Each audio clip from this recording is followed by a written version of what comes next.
Hello students, इस lecture में हम बात करेंगे इंडक्टिव रिएक्टेंस के बारे में, जिसको हम लेटर XL इससे दिखाते हैं। अब XL यानी कि इंडक्टिव रिएक्टेंस का फॉर्मूला होता है बच्चों ओमेगा टाइम्स L। अब यहाँ पे ओमेगा क्या है? Omega is your angular frequency, ठीक है। और यहाँ पे L क्या है? L इज योर इंडक्टेंस, ठीक है। L is your inductance. तो बेसिकली आपका जो इंडक्टेंस है ये करता क्या है? ये AC को अपोज करता है। फॉर एग्जांपल अगर मान लीजिए आपके सर्किट में इंडक्टर है, ठीक है। आपके सर्किट में क्या है?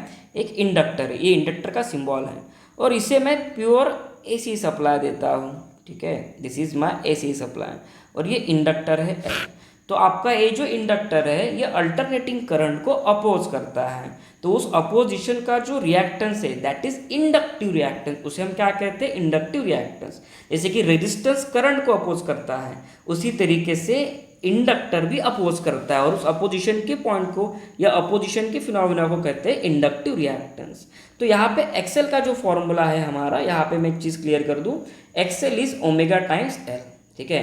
पहली बात तो एक्सेल का यूनिट बता दो। एक्सेल का यूनिट यानी कि रिएक्टेंस का यूनिट बच्चों होता है ओम। फिर वो कोई भी रिएक्टेंस हो, कैपेसिटिव रिएक्टेंस का भी यूनिट क्या रहेगा? ओम ही रहेगा। अब एक्सेल को अगर मैं लिखने जाऊँ तो ओमेगा को हम क्या लिख सकते हैं? ओमेगा को मैं लिख सकता हूँ 2 pi F into L, where F क्या है बच्चों? F is your supply frequency.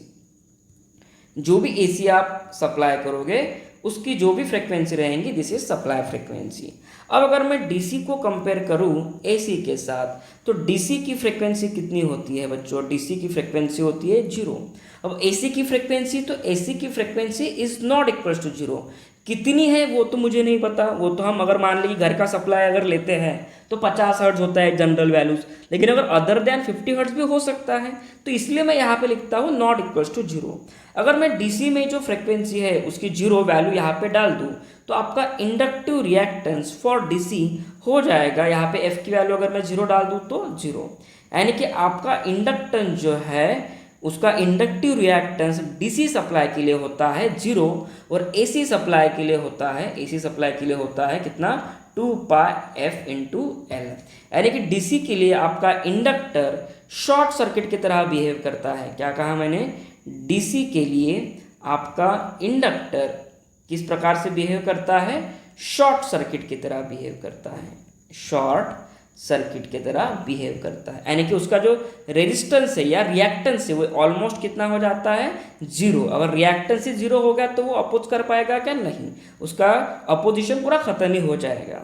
तो ये था बच्चों एक्सेल के बारे में। इस एक्सेल के बारे में जेई और नीट में इससे ज़्यादा तो कुछ पूछ नहीं सकते।